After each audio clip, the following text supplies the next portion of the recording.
Hello, welcome to the Portland, Maine Board of Education Finance, Personnel, and Operations Committee meeting of March 9th, 2026. It is 6:03 p.m. and I am Sarah Bryden. I'm chair of the committee. I'm calling this meeting to order. We have with us, let's see, we have Board Member Opperman, who is a member of the committee. We have Board Member Sawtell, who is a member of the committee. Board Member Noor does not appear to be here yet, but we will watch for her. We have with us from staff, we have Superintendent Scallon, we have Jennifer Slaybank from HR, we have Lisa Beck and Heather Peters from Finance. So we are going to have a great conversation tonight, mostly about the budget. And before we get into that, I'm going to check and see if we have anybody who might want to give public comment. So if there is somebody who would like to give public comment, what you would do is you would raise your hand in Zoom. If that's the case, I'll go through the rules and the policies around that process. Otherwise, I will preserve those minutes and not read all of that. So just one more beat to see if anybody wants to give public comment. I am not seeing any Zoom hands, so I'm going to close public comment. And that means we will move into our agenda. So anybody who has gone in to look at the agenda online, excuse me, will see that the main excitement of today's meeting is going to be the FY27 budget. Just super quickly, you'll also see that there are three personnel agenda items. Those are informational. They are not procedural, but in terms of transparency and documentation, part of what this committee does is that, it includes an opportunity for this information to move through the committee and to the board. So, because that is not a procedural, discussion or voting item, the personnel items, the name of the game today is the FY27 budget. Dr. Scallon, I'm going to hand it off to you so you can kick off the conversation and move us into that. Great. Good evening, everybody. The I oftentimes joke that in our budget process, there are certain members of Portland that get to vote on the budget 2 or 3 times. You guys are some of the lucky ones that get to vote on the budget 3 times. So tomorrow evening, we'll present the full FY27 budget and the slides for the community and for the whole board. After that, they'll then refer it back to the Finance Committee to engage in the budget and to make amendments and suggested changes and then vote it back to the board. This year, the calendar is pretty tight. And so we're actually, because of our way our schedule works, is we're going to talk a little bit about the budget today, even though the full presentation is happening tomorrow. And it's because we want you to be able to start to have that discussion tonight, as you will be making amendments and changes to the budget potentially on March 23rd. And so that's the context. So this is really an opportunity to ask questions and make sure that you feel comfortable with all the information. And so I'm going to give you a high level of some of the slides you will again see tomorrow. And feel free at any point to raise your hand or interrupt to ask any questions.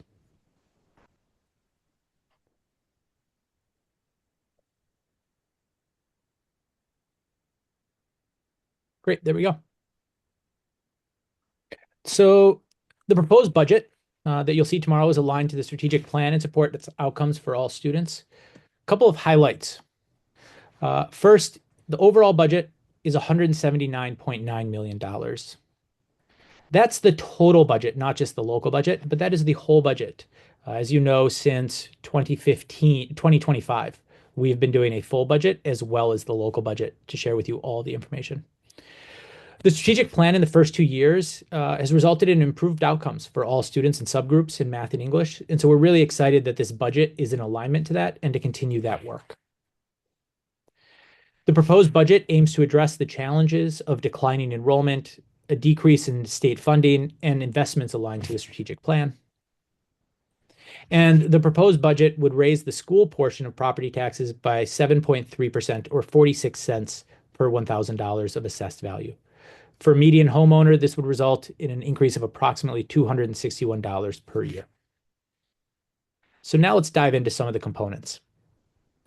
This year in the budget, we face both opportunities and challenges as we're building this budget. On the left, you see the opportunities, and on the right, you see the challenges. So first, we have a decrease of $2.7 million in pension bond obligations. This just at the top of our budget is great news because it lowers our debt service and our overall expenses by $2.7 million. Second, we have better HR and finance data. And so this year we're switching and using actual salaries as it's able to get even more exact in our budgeting process and lower a little bit the estimated cost or estimated expenses. The third, as we've talked about in previous meetings, is we have great support from the Foundation for Portland Public Schools, which serves as a multiplier for us, and we're able to leverage them to cover some expenses. And then the fourth is that we have fund balance availability. This is like a savings account. It's revenue that's been earned in previous years, but not spent. And we estimate that going into next year, we'll have between $12 and $13 million in that fund balance. The challenges that we face, we have a decrease of $4.1 million in state funding. When we talk to individuals in our district about what needs they have, and so when we got feedback from school leaders and department leads, they identified over $12 million in requested investments. This was a bullet that's been on here for a while, but Portland Adult Ed has actually done an amazing job in the last couple of months of filling their grant gap. And so they're in a much better spot than they were when we started our budget process, but there's still a decrease in grant funding for Portland Adult Ed, and that results in a lower overall budget for them this coming year. And then this fourth that we're going to talk about again a little bit more in a second is around balancing decreasing staffing from lower enrollment with also needing to make investments aligned to the strategic plan. Yeah, Chair Bryden. Yeah, thank you. Dr. Scallon, I have a question, and if you're about to head into this information, and I'm taking the wind out of your sails, just say so. But the decrease of 4.1 million in state funding, I'm hoping you can maybe talk a little bit about that, and whether that's expected to continue. What are some, like how can we address that issue? Yep, we will get there. Okay. So that actually may be a perfect segue. We'll see here what the next slide is. Ah, look at that. I didn't actually remember if there was a slide in between.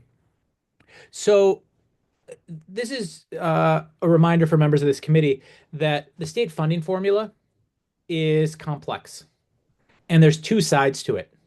There's first the operating side, which is the state's estimate of how much it will cost to educate the students in the district. It's heavily driven by enrollment and demographics and some components of the funding formula. And so what we're going to see in a minute is our enrollment has gone down slightly. And this is pretty typical of what districts across Maine and across the country are experiencing. And that puts downward pressure on our overall state revenue. The other part of the formula is what they call the local contribution. This is how the state estimates how much money the state estimates that the local district can contribute towards its cost of education. That is driven by property tax valuation and the mill rate. And Portland's valuation has increased by 15% in the last year in the state's mind. Oh, here, I skipped this slide. Hold on one second.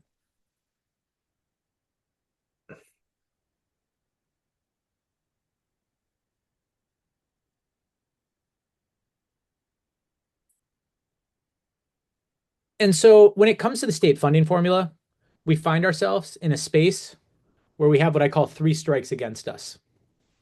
The first is the declining student enrollment. The way the state calculates this is the average enrollment on October 1st for the last 2 school years. Overall, that number has declined by 2.9% for us. Our low-income students has declined by 7%, and our multilingual has declined by 8%. Those are all factors in that cost of education side. And that results in a decrease in our state revenue of $774,000. The second strike is increasing property valuation. Here, the state looks at the lower of either your last 3 years of property valuation or the last year. Whichever is lower is what they give you. Our right now, our property valuation is going up by so much each year that we are one of the districts, and most are, is the 3 year trailing. And our 3 year trailing went up by about 15% this last year. And that resulted in a decrease in our funding of $3.1 million.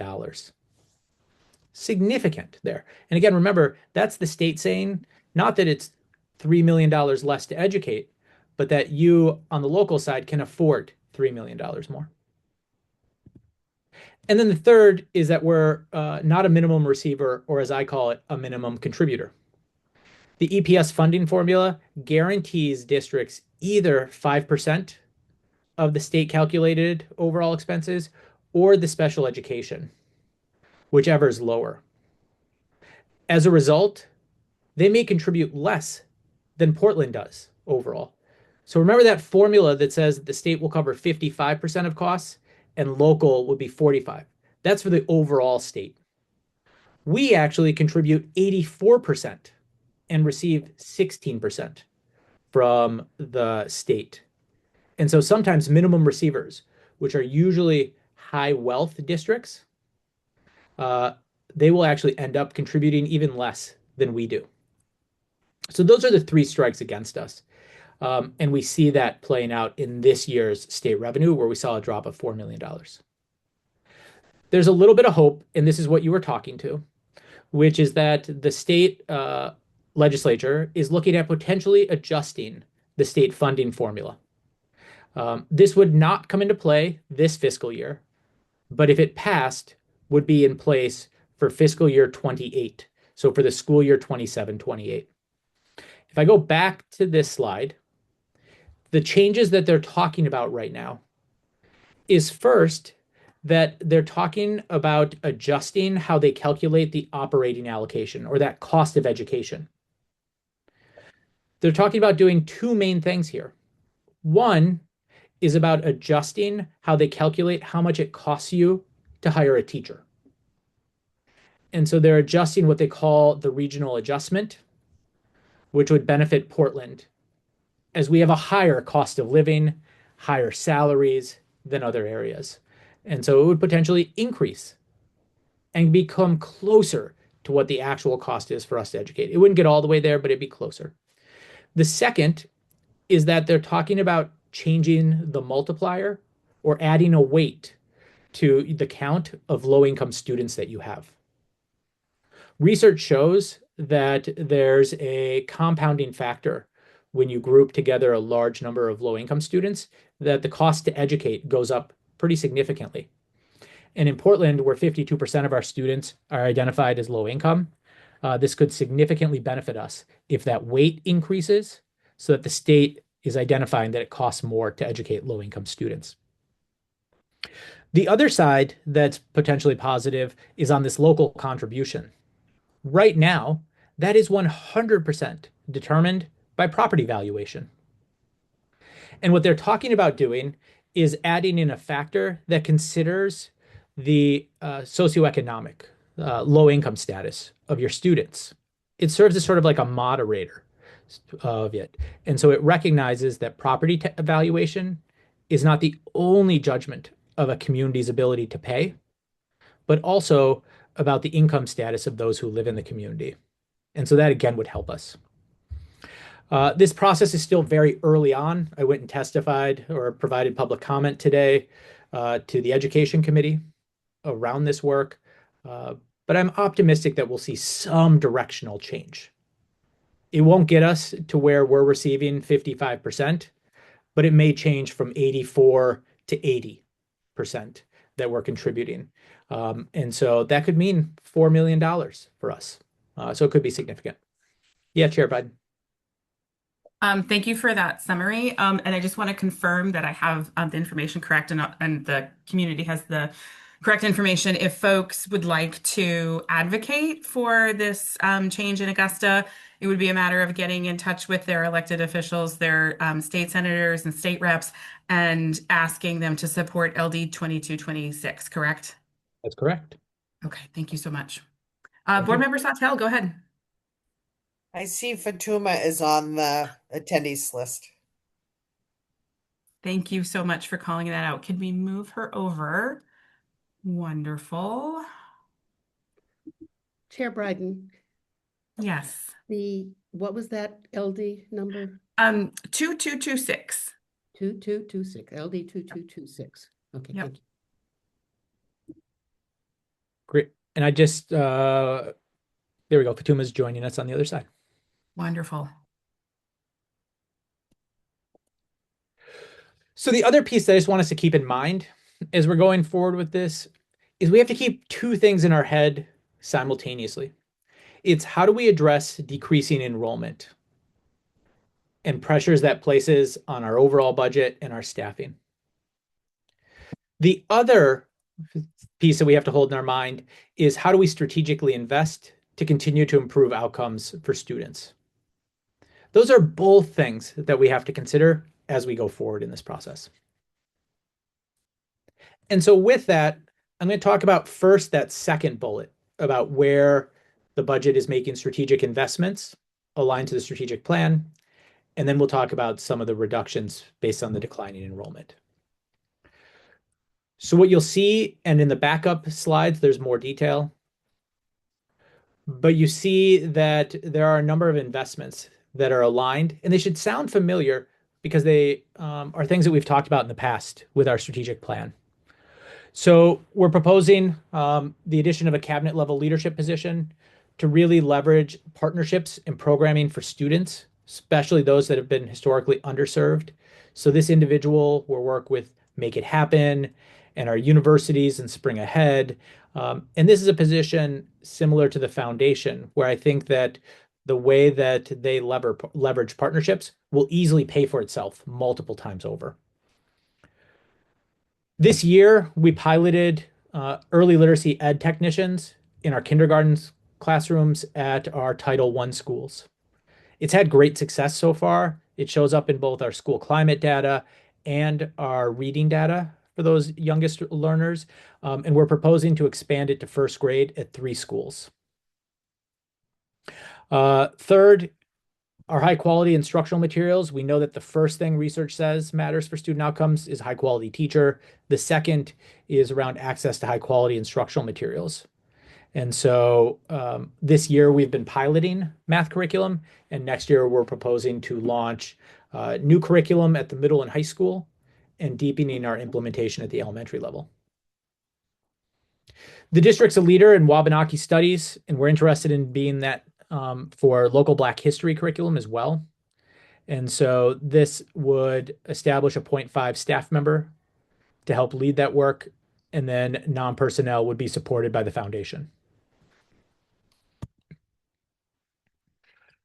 The proposed budget includes an additional music teacher at the middle school level to both provide instrumental music and to release some school scheduling challenges that exist.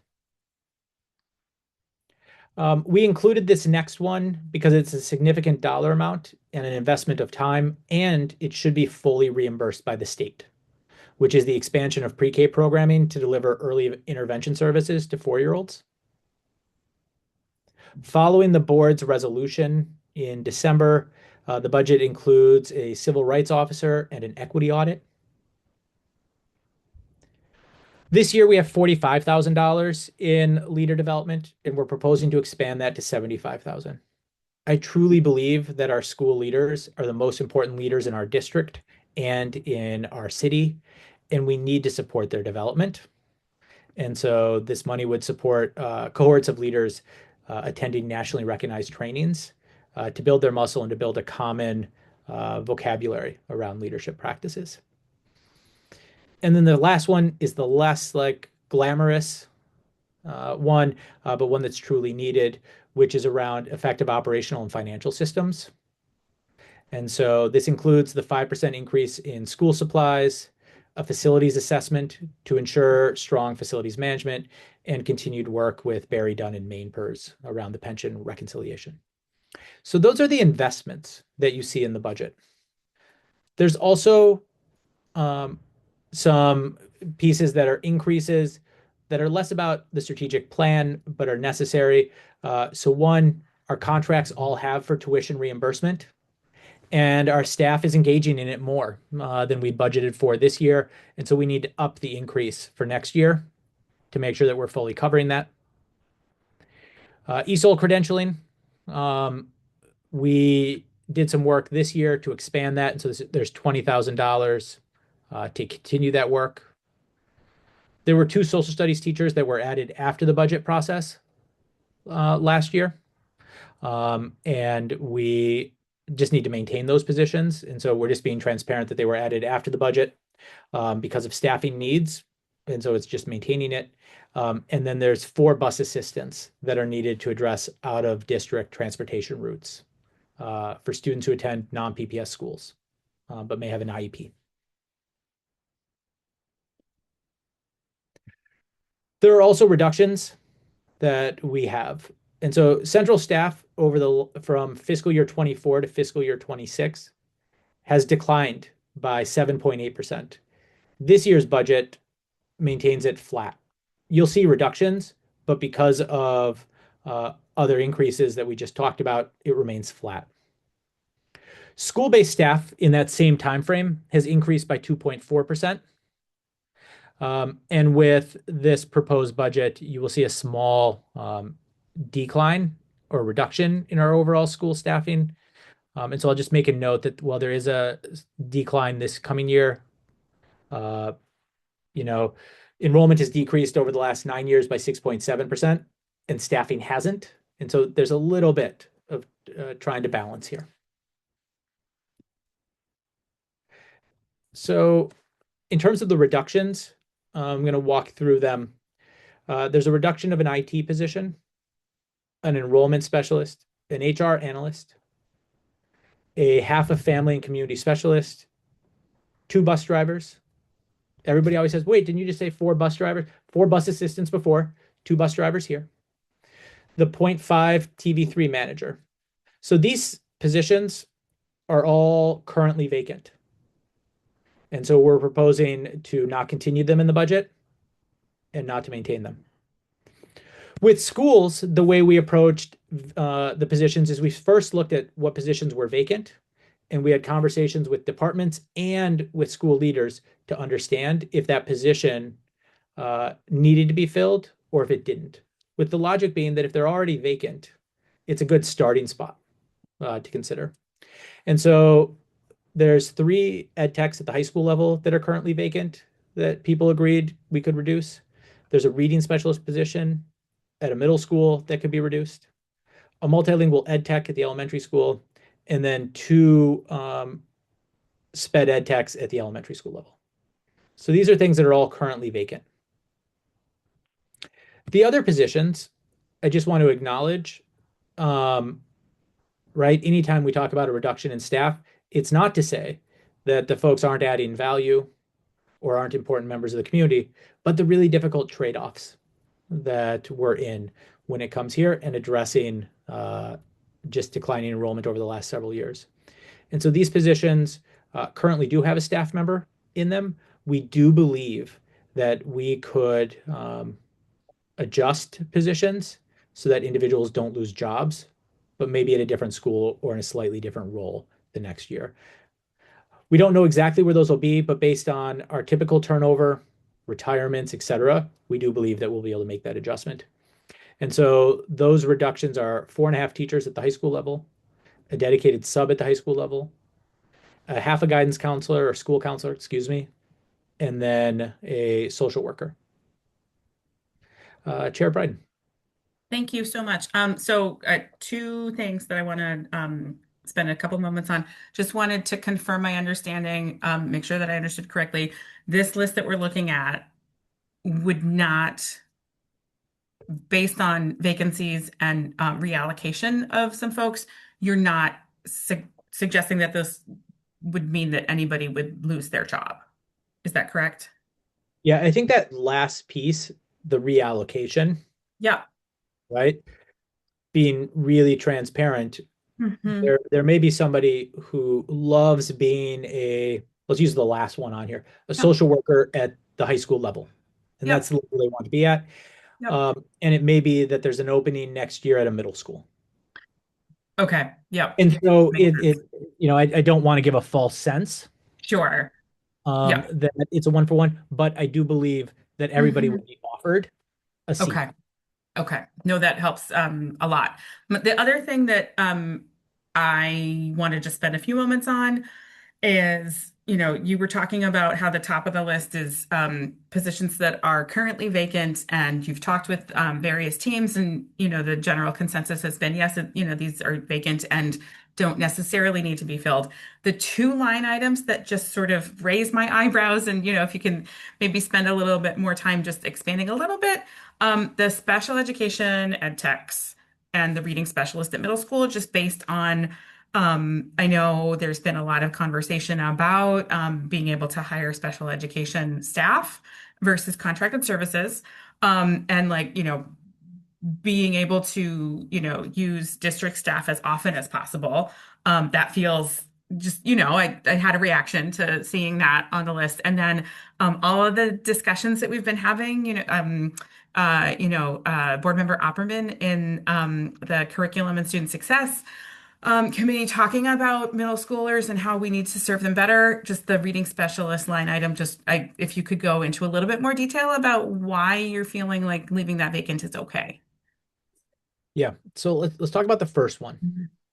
Mhm. So first, you're right that whenever we can, we want to fill a position with a staff member versus contracted. That's always our preference.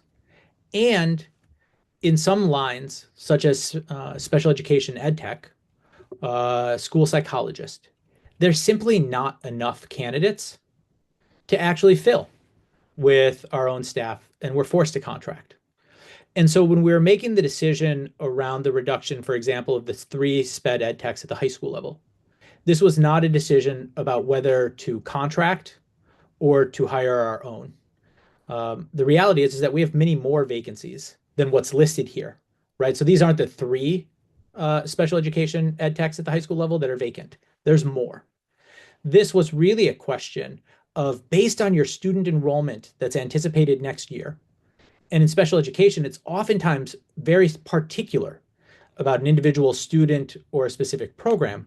Will you need this individual? And so it could be that it's a role that was originally designed to be a one-to-one for Ryan, but because they haven't been able to fill it, they've been operating on a 2-to-1 ratio. And Ryan graduates next year. And so it's no longer needed, that role. And so that's what's happening there, is wrestling with that.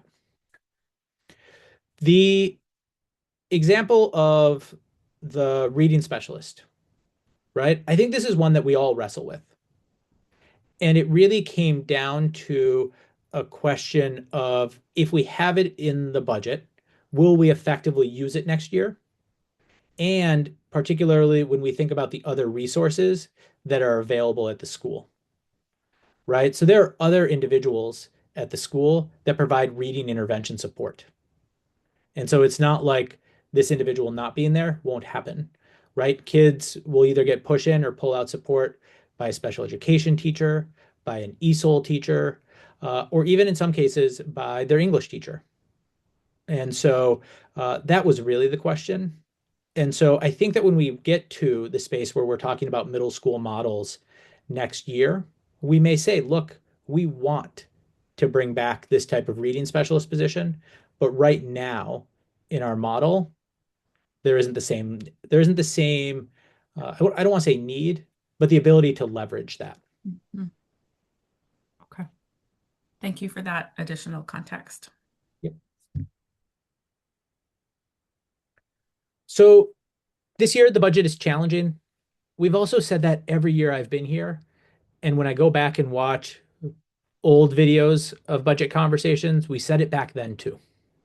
Every year it's challenging, and we need to think about structural changes. And so, one of the things that board members asked about and that we put together is an analysis of Cliff Island. Cliff Island currently educates 2 students. The budget for this coming year is $123,000.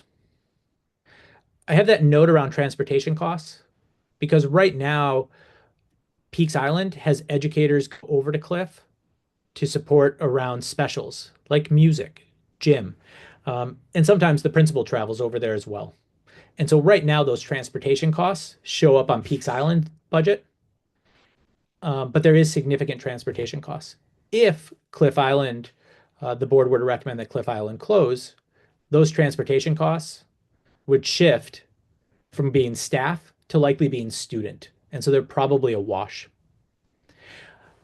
My assumption is that if the board decided or recommended to close Cliff Island, we'd offer tuition to the 2 students.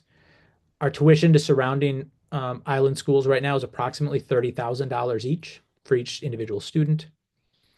And as a result, the net savings for closing Cliff Island would be around $63,000. There may be some additional savings in future years based on deferred maintenance of the school building.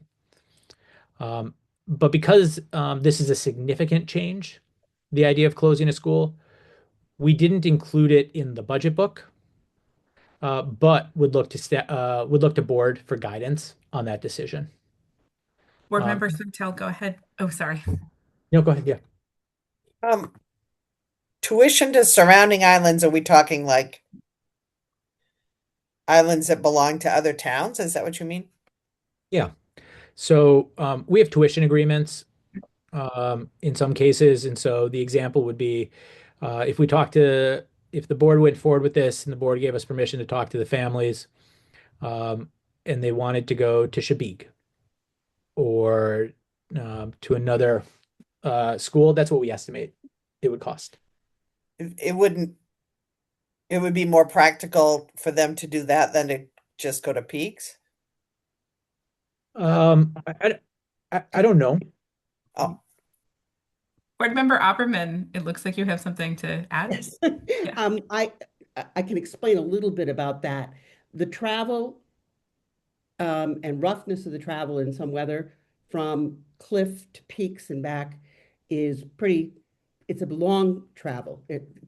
Cliff Island is closer to Shabig than it is to Peaks. It's closer to Long Island than it is to Peaks. So if you're dealing with how to get somebody to a school, to an island, you'd be doing it because otherwise we'd be paying for a taxi to get them every day to Peaks Island. And that's the really expensive piece that, was in there. It's even more expensive if it's going from Peaks to Cliff than it would be from Peaks to Shabig. So I think I've talked to people, they have to be on an island, and the only other option is they were to move to town.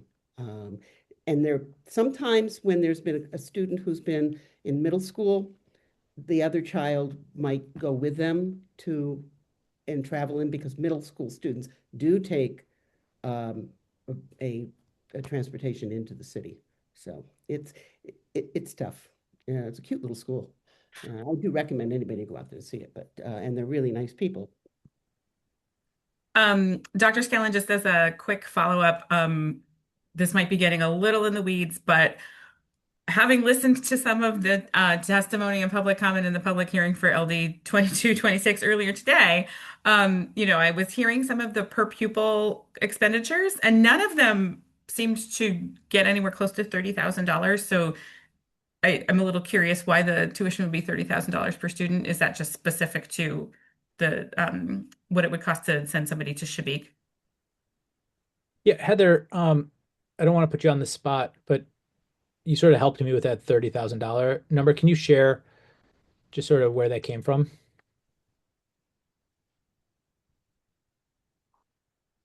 Heather's looking for her mute button. Yes, those rates are set by the state. And the only other school that we now pay tuition to is Long Island. So it would be the same cost as if we sent somebody to Long Island or Shebig or any school. Okay. All right, thank you. Mhm. Great. There's other pieces of long term that we're going to want to engage in over the next year, but not for this budget piece, including middle school consolidation, central office and school staffing structures, considering adjusting the strategic plan to lower expenses, identify some additional revenue streams for the district. Remember, when it comes to really doing revenue, we're stuck with property taxes because we can't do fees and other costs like the city can. But I do think we need to dig in deeper around grants, increased main care billing as well. And then consider how we leverage local partners for high impact, low cost strategies. So this is really thinking about how do we look at organizations in Portland that are serving our students in other ways that we could potentially partner with. That could be a win-win-win for us, for the partner, and for our students. So let's look at what this means for the money and in terms of the percent increase. So the budget has some assumptions. So for salary increases, for represented staff, we use whatever the contract had negotiated. For non-represented staff, we have a 3 percentage point increase. For benefits, we assumed a 9% increase in health benefits. And we assumed the vacancy rate that we have this year as well of 0.75. This is similar to this year, but below the actual rate, which typically runs between 4 and 5%. Other assumptions is that our departments were required to provide zero-based budgets, and school budgets were a 2% increase for non-personnel and a 5% for school supplies. And then here's just a piece that's really important to keep in the back of your mind, is that the property valuation we used was 20,300,000,000. That doesn't include any increase for valuations in this year. And so typically valuation increases by about $150 million. And if everything else was held similar and the property valuation went up by $150 million, it has an impact on the tax rate of between 0.75% and 0.8. And so just know in the back of your head that that's the case. And then we did do estimated revenues for federal title funds and other grants. We don't actually get our federal title funds, IDEA, Title I, Title II, Title III, and Title IV, until after our budget process is done. And so we put in an estimate for them. Yeah, Chair Bryden. So that another thing that I know is not really clear at the outset of this process is the cost of benefits, health insurance premiums, and I saw the assumption of 9%. Can you remind me, or specifically for this year, tell us when you think we will be getting that actual number? I believe we will be getting that the second week of April. Okay. Okay. Which is after the March 23rd meeting, during which we will be voting the budget out of committee. Okay. Yes. And that has been the typical sequence Mhm. the last 2 years, which is that this committee has voted to move forward a budget, and then benefits come between the first read and the second read at the school Mhm. board. Yeah. Um, the 9% assumption, is Yep. that based on last year's increase, or are there other variables that you used to arrive at the 9% assumption? There's two factors that are there. One is the historical and particularly last year. Mhm. And so that is one piece. The second is that two of our collective bargaining agreements have caps on how much the benefits can increase for the employer in 1 year. And so let's just use last year as an example. And I won't have the numbers exactly right in the top of my head, but it'll work for illustration purposes. Last year, the benefits went up by 9%, the cost. The teacher contract caps the increase at 3%. So last year, we absorbed an increase in benefit costs of 3%, and 6% was bore by the employee. Now, as we go into this year, we have to absorb that 6% that they did last year, plus an additional 3%, assuming benefits go up by 3% or more. And so we know both what happened last year and we know that cap. And so that's where we came to the 9%. Okay. Board Member Opperman, go ahead. Thank you, Chair. I'm actually moving from that topic to school budgeted increases in non-personnel and pieces. And I'm skimming through the book. Are those 2% increase and the 5% increase in school supplies, is that across the whole district? Is it in a building? Because I'm looking at some numbers, some of these individual buildings that exceed those numbers.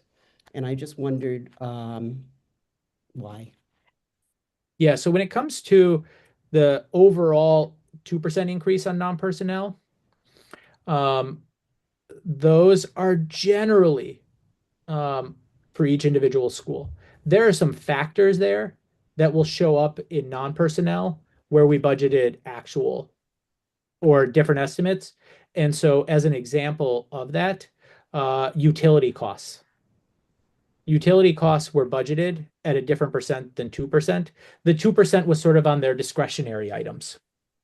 And you may see some changes within an individual school because they had the discretion to say, actually, we're not going to increase our contracted services by 2%, but we're going to use that for something else. So that was school-based choice. The piece around 5% that I'm really glad you asked about is it's too complex to go into detail on here, but Lisa Beck and our finance team worked on creating a formula that more equitably distributed supplies across schools. This committee, I believe, looked at it a couple months ago, and there were some schools that were really receiving more school supplies per student than others. And so there was some balancing there. And so that is where it went up 5% overall, and then some balancing based on overall student enrollment, percent low income, multilingual, and students with IEPs. Well, I just was looking at one particular school and the academic supply number went up 53%. What's the school you're looking at? More. More? If you just give a second, we'll come back to that question. Heather can look That's into fine. that. I mean, it doesn't have to be answered now, but my question is, about that piece. And all, so it doesn't have to be answered now, but it's. We can though. So Heather will look into it and just tell us what the breakdown is. Board Member Sawtelle, go ahead. Hi, I just, if this is a good time, I had some just sort of confusion about the book and wanted to ask a couple of questions about things that are in there. Is this a good time? Let me do just a quick walkthrough of the bottom line numbers, and then I think it would be a good time. Okay, great. Great. Okay. So in main parlance, there's this idea of a local budget. This is the budget that is approved by the school board and approved by voters.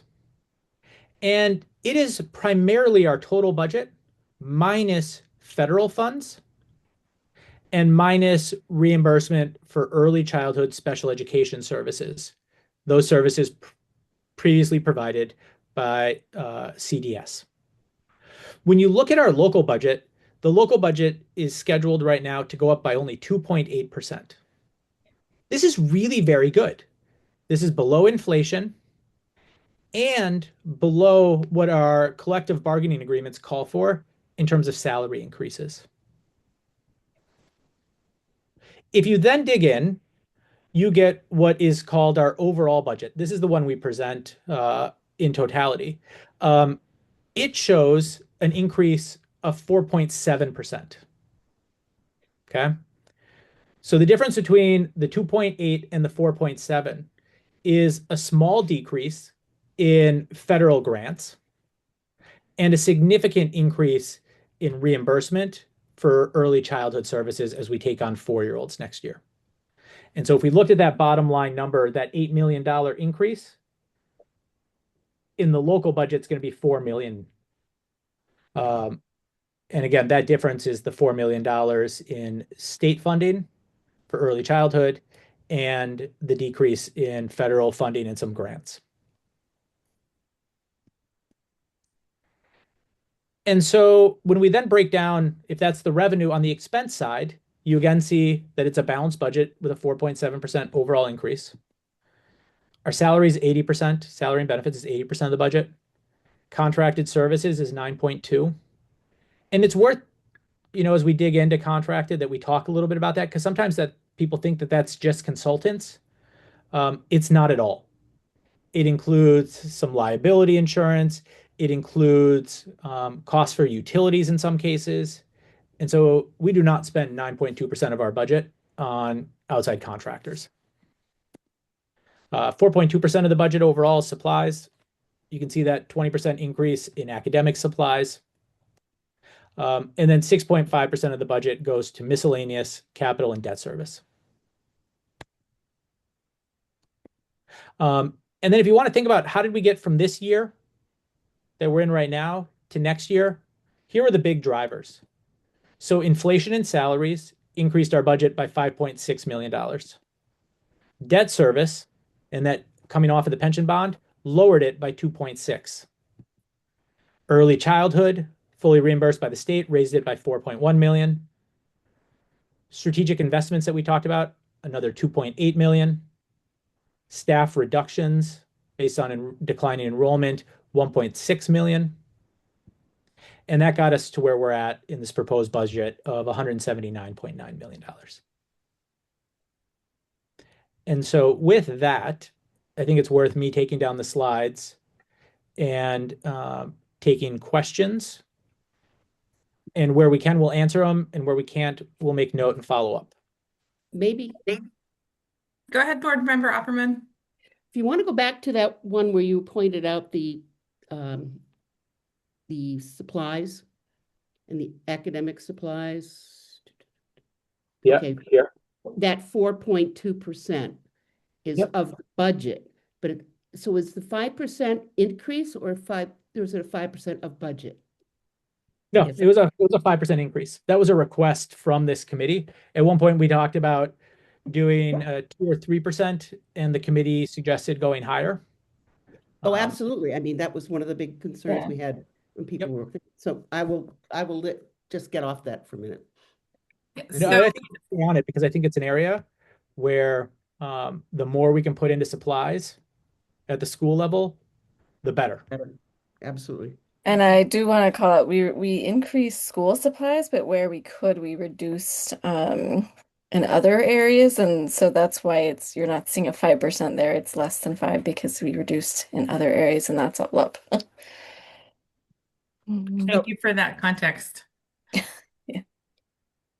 So I asked most of my questions by interrupting you. And I know that Board Member Sawtelle had some questions. So Board Member Sawtelle, let's if you want to kick us off with this next phase of the meeting, the floor is yours. Thanks. Just in looking at the budget book and this being my first time, like if I look at a specific school, there's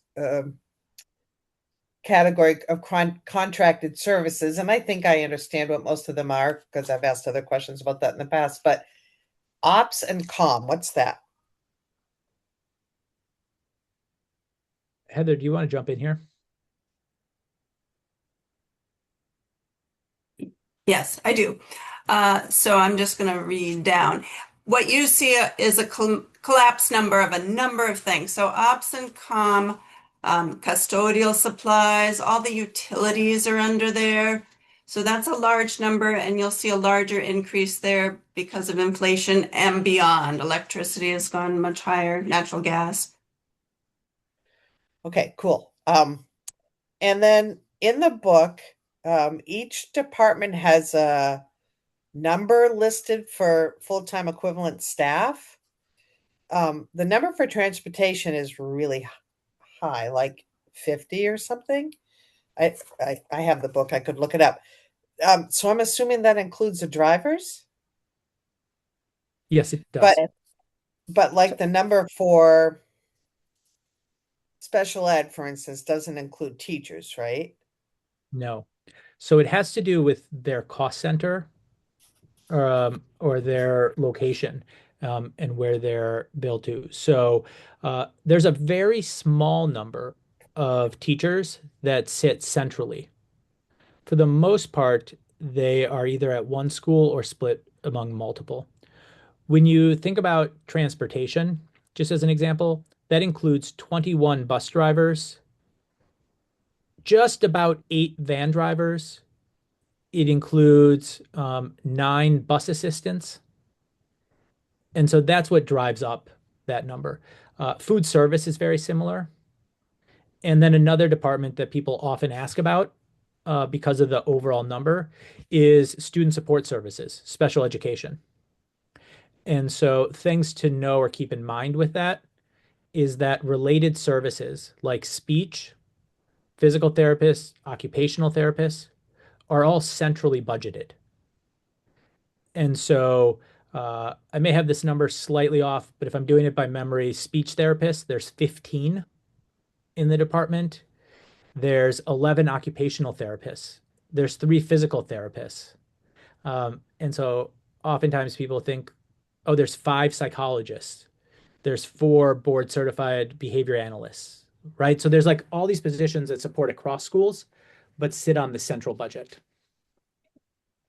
Okay, that clarifies that because BCBA was another thing. I was like, what does that mean?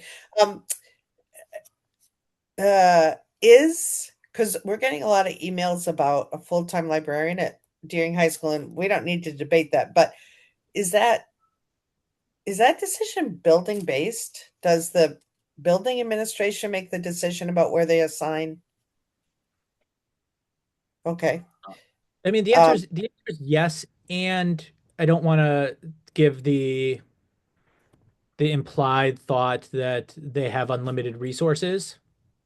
Yeah. And so, but yes, they get a total head count based on enrollment and then make determinations. And so, Portland has a librarian and an ed tech in the library. And I think sometimes that ed tech in the library also covers classes, and that's how they're like leveraging them and they do other things. At Deering, they have a halftime librarian that they share with Longfellow, and then a staff member that fills in when that librarian's not there. Okay. Oh, Just just for Heather, did you have something that you wanted to say in response to something Board Member Suttel was asking? Oh, you're muted. Sorry about that. On the operations question, I had given information on the operations supplies, the utilities and all of that, custodial supplies. As far as operations contracted services, that's different. So that's purchase professional, it's postage, it's phone, other operational things, photocopying, and the like. And then I can circle back to the more supply question as well. I think Lisa mentioned that schools were given the option of just kind of self-allocating their budget if they felt they wanted to put some more in supplies but knew they could pull from other areas. So they made that decision, and then we also added more based on the board recommendation to increase supply budget. Okay, thank you. I just had 3 more. I hope they're kind of quick questions. Yep. The additional position at the cabinet level, is that the assistant superintendent of family and community engagement? Yep. Okay. That was quick. And how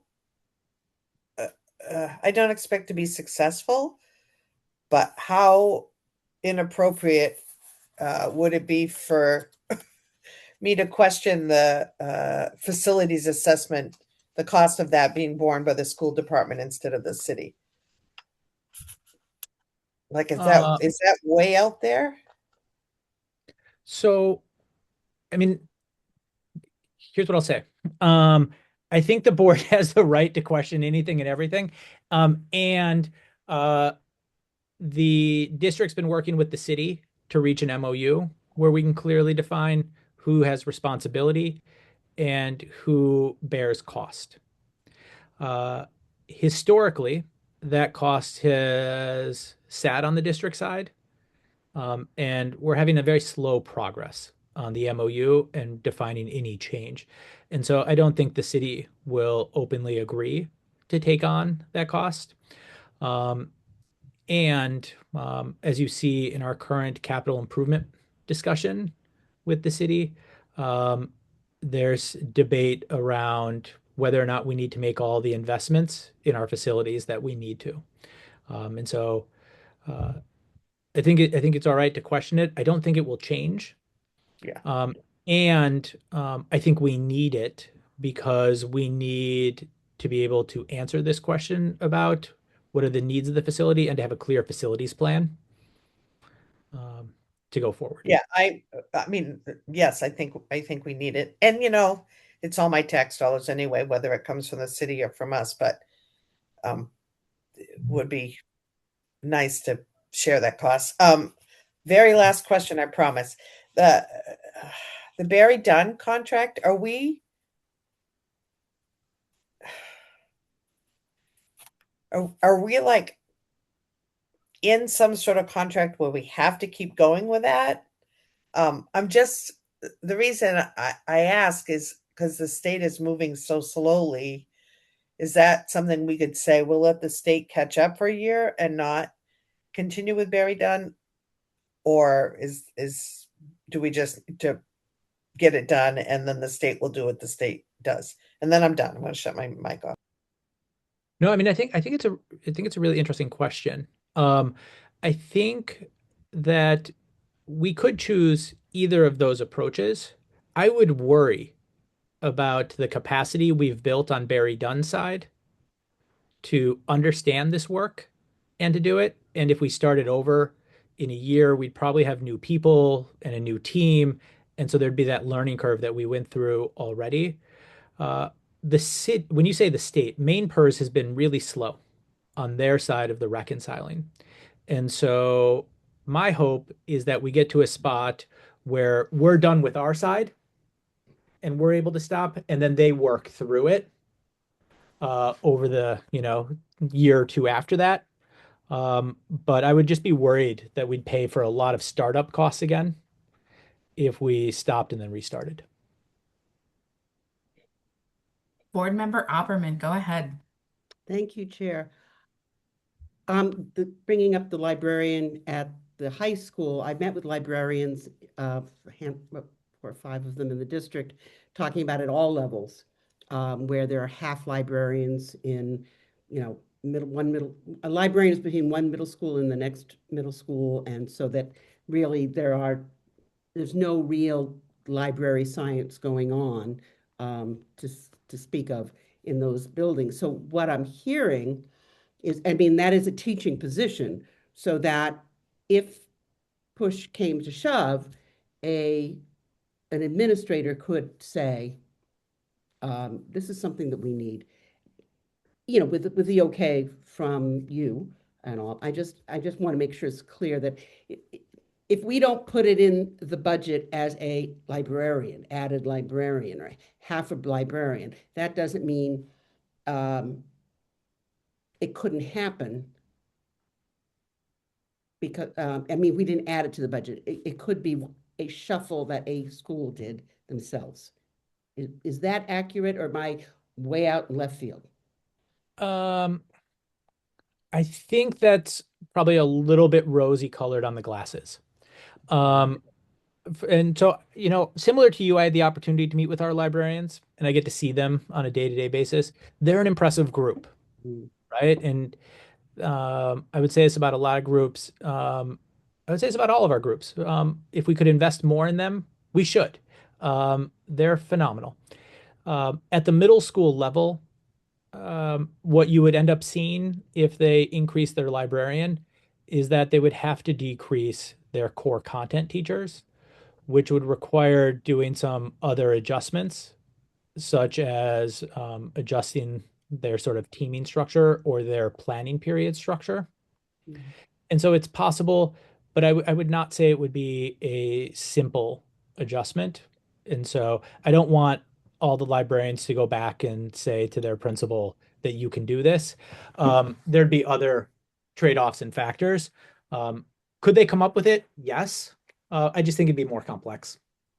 I'm asking that they come with also the technology community in the district, and they will speak at and present what they do, the range of things that they do in the to our committee, the not this committee, but the curriculum committee, because I think it's, in a to see where it fits in, and again, without trying to, Chair Bryden, expand the finances here, but to make an awareness so that as it comes to the forefront to a lot of people. So Mhm. Yeah, that's, it's all trade-offs. it is. So I do have another question. So I jotted down while you were talking about the you mentioned the capital improvement plan. I'm curious if you could, I'm hoping you can talk a little bit about um the capital improvement plan, where we are procedurally with that, and specifically how that might impact the budget conversations that we need to have.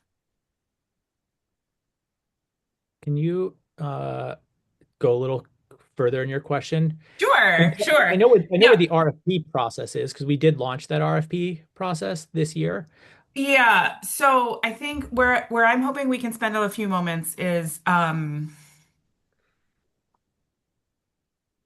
so there's the capital improvement plan that moved from the board over to the city. Uh-huh. And I remember the slides from a previous meeting, the $1.8 million of HVAC and, all of that.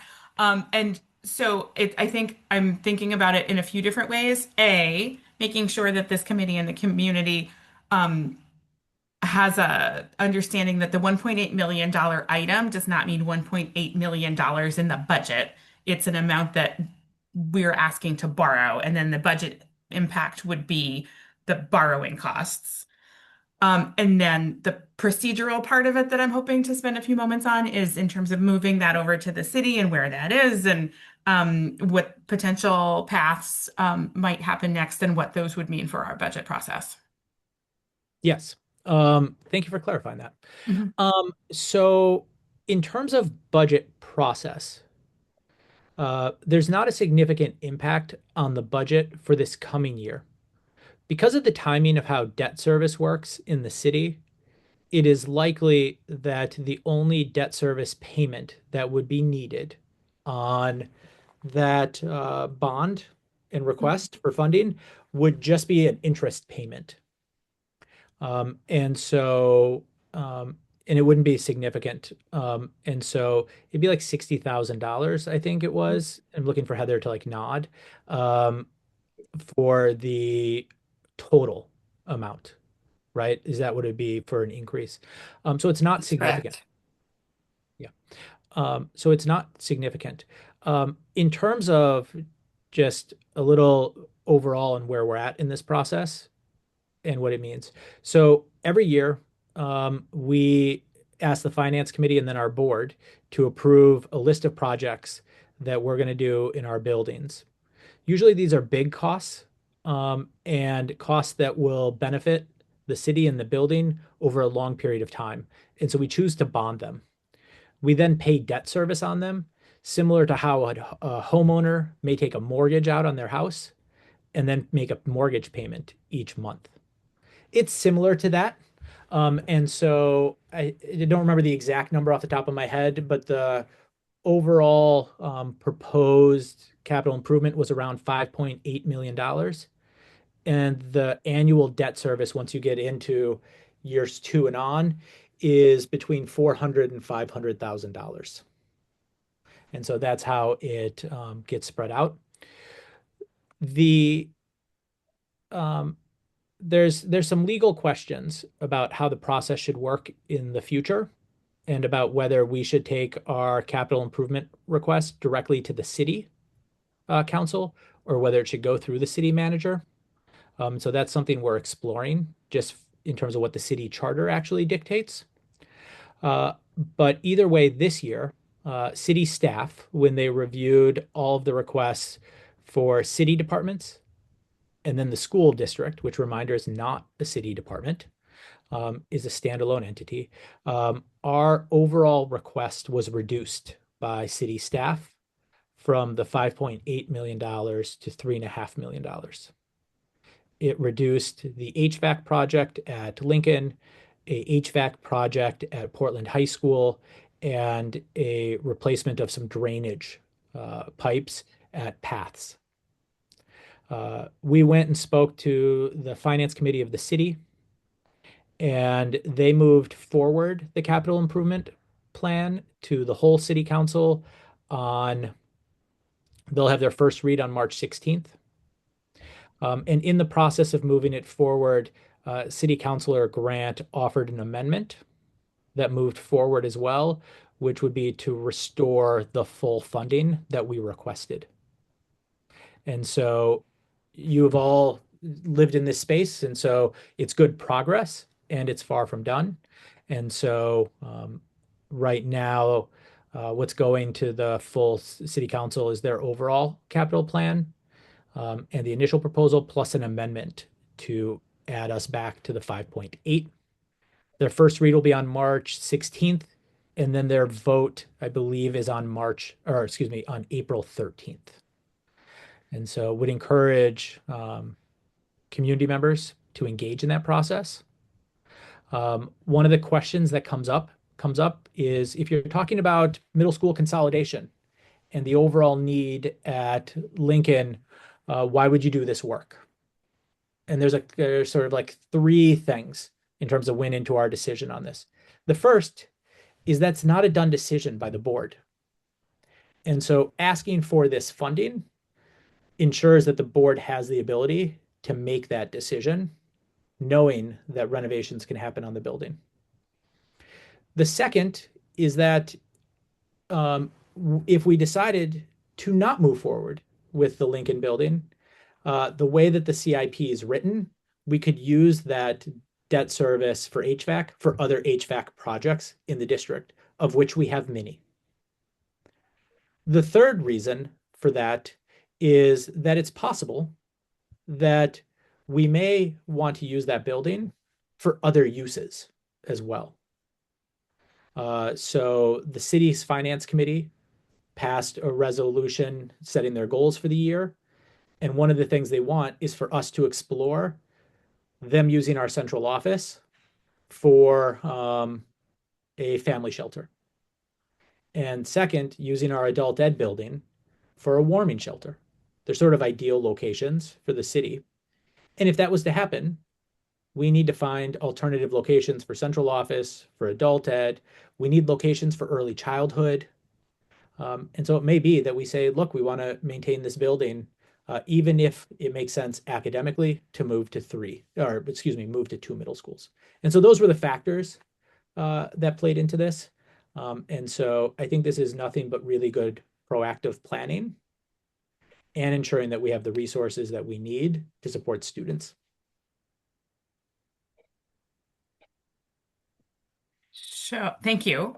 So did I hear correctly that the city council has not yet voted on whether or not to allow us to the privilege of borrowing nearly $6 million? If they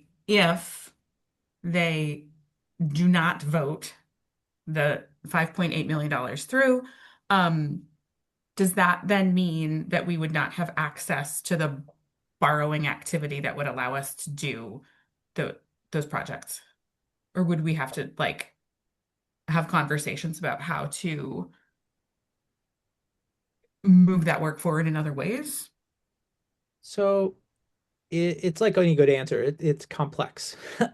So one is what that bonding really does is it gives us and taxpayers access Mhm. to the funds at a lower rate because municipal bonds will sell at a lower interest rate than some other projects. State law allows for us to look at two other ways to finance these costs. So one is a lease purchase agreement. The law specifically allows you to do a lease purchase type agreement for HVAC. And so that's sort of where we'd go out and basically do our own debt service for this, but it doesn't quite function as a municipal bond. The other is an ESCO. That's actually what we're doing for the RFP or the RFQ, excuse me, around clean energy work for our building. And that's another thing that we could explore. And so this is really a question about how do we do this as economically as possible? And the most economical would be a municipal bond. Okay. Thank you for the municipal finance tutorial. Learning so much in community with everybody. So thank you for that information.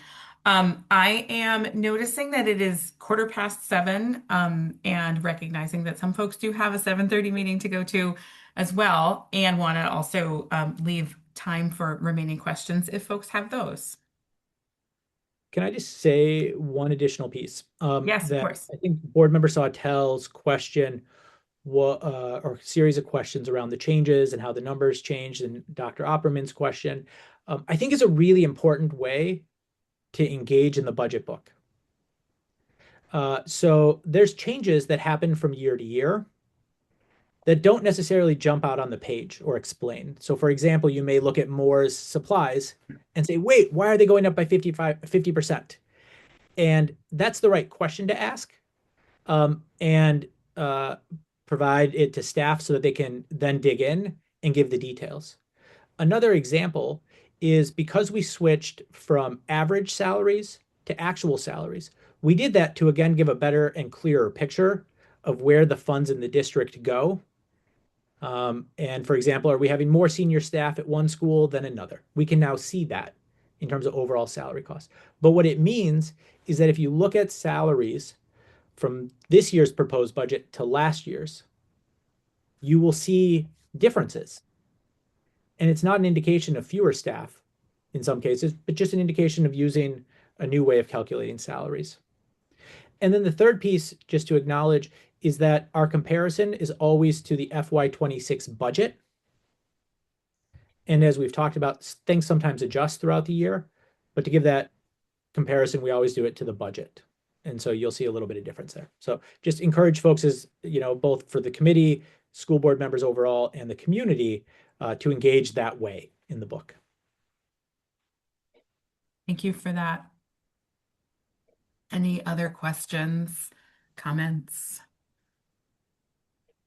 I will say that I have so much appreciation and gratitude for all of the staff hours and energy and effort that's gone into preparing all this information, running the numbers, and being very patient with your explanations, with all of our questions. I really appreciate everything that you've done for us. And I'm not seeing any hands or questions or comments from anybody else. So I would actually look for a motion to adjourn from a committee member, if anybody would like to. Thank you so much, Board Member Opperman. And it looked also like a second from Board Member Sawtell. So now let's do a visual show of hands for adjournment. Wonderful. It's unanimous. Thank you so much, everybody. Have a good rest of your evening. And we are adjourned at 7:17 p.m. Thank you. Thanks all.